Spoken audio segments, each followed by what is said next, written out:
Halo semuanya, Assalamualaikum warahmatullahi wabarakatuh. Perkenalkan, nama saya Syifa Aulia Putri dengan NIM 2211258, jurusan Hukum Tata Negara semester 3.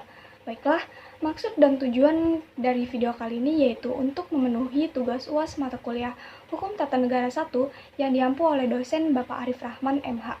Baiklah, di video kali ini saya mengambil topik materi mengenai sumber-sumber hukum tata negara yang nantinya akan memaparkan beberapa poin, yaitu tentang sumber hukum tata negara itu apa dan terdiri dari apa saja sih sumber hukum tata negara ini.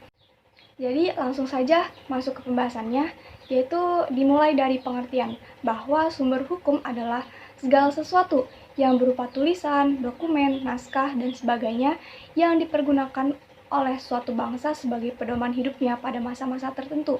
Sumber hukum sering juga disebut sebagai source law atau dikatakan sumber hukum, yaitu segala sesuatu yang dapat menimbulkan dan melahirkan hukum atau segala sesuatu yang menjadi asal mulanya hukum itu terbentuk. Sumber hukum tata negara terbagi menjadi dua, yaitu sumber hukum formil dan juga sumber hukum material. Kita bahas pertama sumber hukum formil, yaitu suatu bentuk atau produk yang nyata karena dari suatu bentuk itu maka hal tersebut berlaku secara umum ditaati dengan diketahui serta memiliki daya ikat. Disinilah suatu kaidah memperoleh kualifikasi sebagai kaidah hukum dan oleh yang berwenang merupakan petunjuk hidup yang harus diberikan.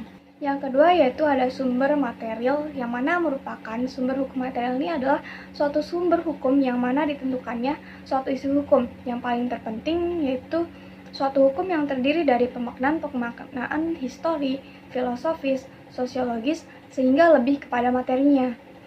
Nah, jadi sumber hukum tata negara ini ada dua, yaitu sumber hukum formil dan juga sumber hukum material. Setelah kita mengetahui tentang pengertiannya, sekarang kita beranjak mengenai macam-macam sumber hukum formil dan juga sumber hukum material. Yang pertama, sumber hukum formil, yaitu menurut Undang-Undang Nomor 12 Tahun 2011 tentang hierarki atau tata urutan peraturan perundang-undangan. Yang pertama itu ada Undang-Undang Dasar 1945, yang kedua ketetapan MPR, yang ketiga undang-undang atau peraturan pemerintah pengganti undang-undang, yang keempat peraturan pemerintah, yang kelima peraturan presiden, yang keenam peraturan daerah provinsi, dan yang ketujuh peraturan daerah kabupaten atau kota. Nah, selain tentang hierarki atau tata urutan peraturan perundang-undangan, sumber hukum formil yang lainnya itu ada juga traktat, jurisprudensi, dan juga doktrin, bahwa traktat adalah perjanjian internasional. Jurisprudensi itu keputusan hakim terdahulu, dan doktrin. Doktrin ini pendapat-pendapat para ahli yang mana itu juga bisa dijadikan sebagai sumber hukum. Nah, selanjutnya kalau yang sumber hukum material itu adalah sumber hukum didapatkan dari suatu isi materi yang didapat dari sejarah atau histori, lalu bisa juga masyarakat atau sosiologis. Kenapa masyarakat bisa termasuk sumber hukum material ini? Karena dalam pasal 1 ayat 2, bahwa rakyat itu memegang kedaulatan tertinggi di negara Indonesia. Artinya bahwa masyarakat itu bisa menjadi sumber hukum. Kenapa? Karena dalam adagium yang kita kenal Vox Populi Vox Dei, suara rakyat adalah suara Tuhan, artinya suara rakyat harus dihargai sebagai penyampai kehendak ilahi, sehingga masyarakat atau rakyat dalam suatu negara demokrasi memiliki kedaulatan yang tinggi di atas segalanya. Maka segala aspirasi-aspirasi, aspek-aspek kebudayaan, sosial, agama, adat istiadat itu harus diperhatikan dalam membuat hukum, karena menurut Ross Cupon, Law as a Tool of Social Engineering, bahwa hukum menjadi alat dalam perkembangan atau pembentukan karakter sosial atau hubungan-hubungan masyarakat.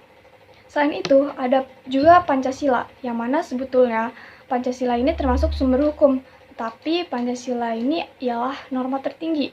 Pancasila termasuk sumber hukum material yang terdapat pada pembentukan peraturan-peraturan yang ada di Indonesia. Mungkin itu saja penyampaian materi dari saya mengenai sumber hukum tata negara dan macam-macam sumber hukum tata negara. Kurang lebihnya mohon maaf, saya pamit undur diri. Mohon maaf bila ada salah kata atau kekurangan. Sekian dan terima kasih. Wabillahi taufiq wal hidayah. Wassalamualaikum warahmatullahi wabarakatuh.